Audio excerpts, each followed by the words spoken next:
ফেচবুকত এজনী বয়সস্থ মাইকী মানুহে কিবা এটা প্ৰেগনেঞ্চি লৈ কিবা এটা কৈছিলে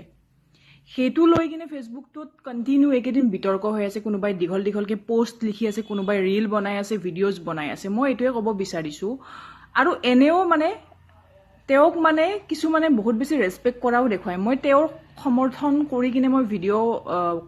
মানে দিব বিচৰা নাই মই তেওঁক সমৰ্থনো নকৰোঁ আৰু তেওঁৰ মই এগেইনষ্টেও নহয় মই ক'ব বিচাৰিছোঁ তেওঁ কিবা এটা কথা কৈছে সেইটো তেওঁৰ অপিনিয়ন হয় ঠিক আছে তেওঁ মানুহজনী ভাল হয় বেয়া হয় সেইটো বেলেগ কথা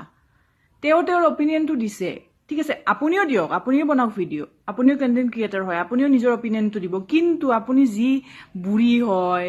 এবনৰ্মেল নিজৰে বাচ্চা আছে তাৰপিছত আপুনি হাজবেণ্ডৰ বেমাৰক লৈও হাঁহি আছে এইটো আপুনি ভাল কৰিছে জানো আপোনালোকে ভাল কিছুমানৰ কথা কৈ আছো কিছুমানে এইটো কৰি আছে নাপায় এনেকৈ মানুহক হাঁহিবৰ কাৰণে বয়সস্থ মানুহক এনেকৈ হাঁহিব নাপায় বুজি পাইছেনে